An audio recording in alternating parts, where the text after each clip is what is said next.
That's him in the team. Cross team. They're looking to do big things. Lee will now pick up commentary from Murray Walker, the voice of Formula One in the world, and he's supported by Alan Jones. This has a Ford V8 engine. It's Vincenzo Sospiri, the Italian driver. Well, yes, Murray, it's good to see Lola back in Formula One. Of course, they've been highly successful over the years in IndyCar racing, Formula 3, Formula Ford, Formula 5000, you name it. Lola's just about built every formula that you can.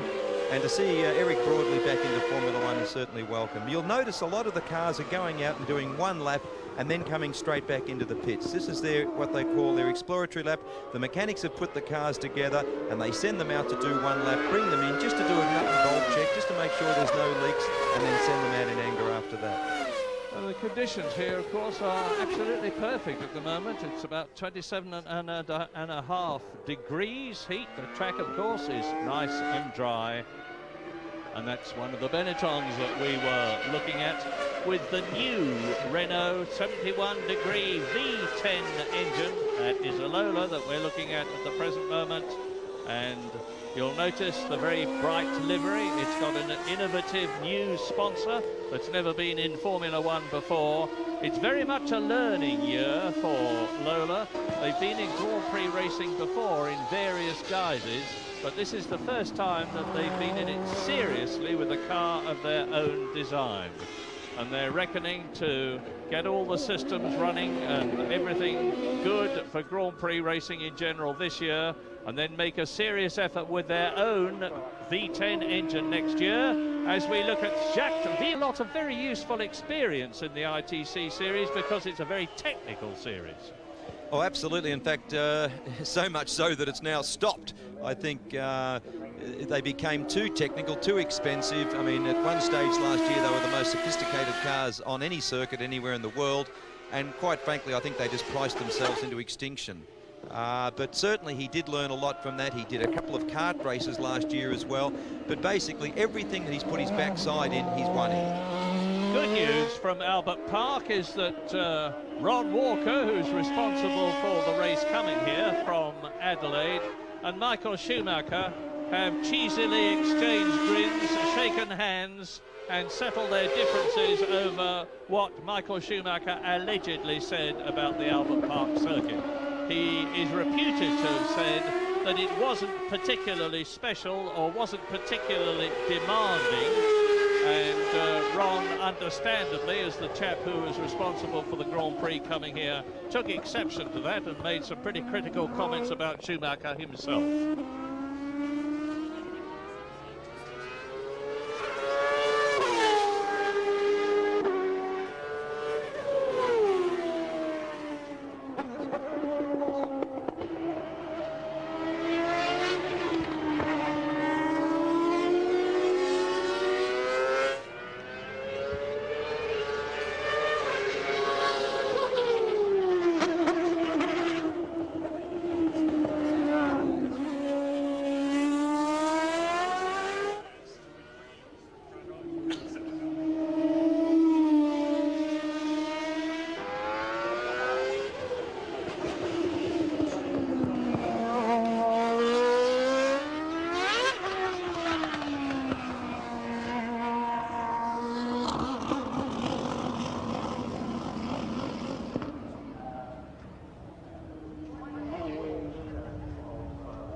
Eric Broadley is not a young man, and he's the man who's the head of Lola in Huntington. He's not a young man, and yes, at this stage of his life, he wants to get into Formula One, and it's a remarkable effort. They've got some good sponsorship from MasterCard.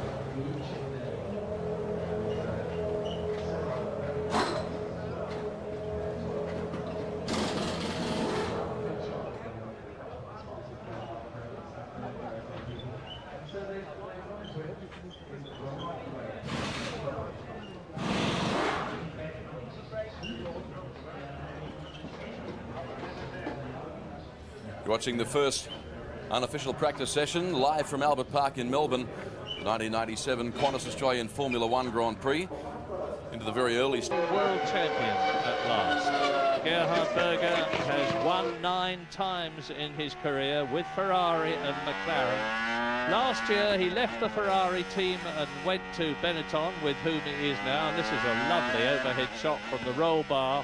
Scheduled time for it to end initially, so we're going to be, and there's still 16 minutes remaining of that too.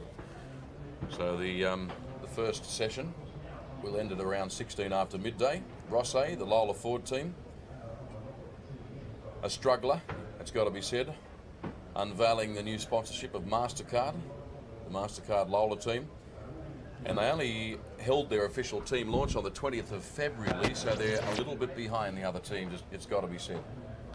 A little bit behind, and Ricardo Rosset hasn't yet, and I guess it's still early stages, but he hasn't yet posted a reasonable time in this first unofficial practice session. There's David Coulthard. Sector by 1/10 of a second than he had been previously.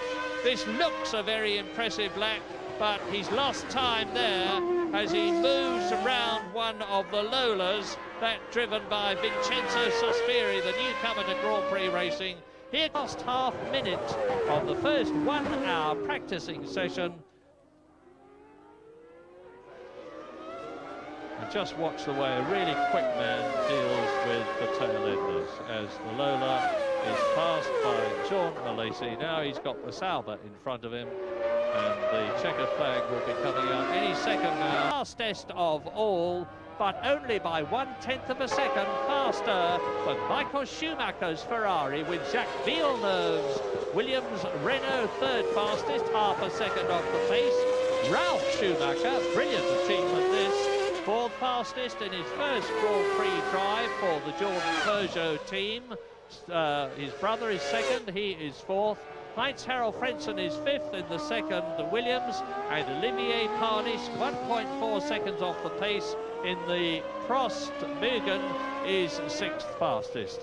Then 7th, 8th, 9th and 10th, Fisichella, Jordan, Herbert, Sauber, Larini, Sauber, Eddie Irvine in the Ferrari. And to complete the top dozen, Gerhard Berger in the Benetton is 11th, and Jos Verstappen in the Tyrrell Ford has gone faster than his teammate Nick Asalo.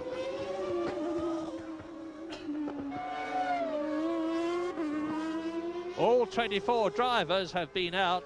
David Coulthard has only done 2 laps in the McLaren Mercedes, 16 seconds off the pace, and probably a worried man because Mika Häkkinen's car had to be taken off the track after the practice had been stopped to allow it to be recovered, and it had a broken rear wheel bearing.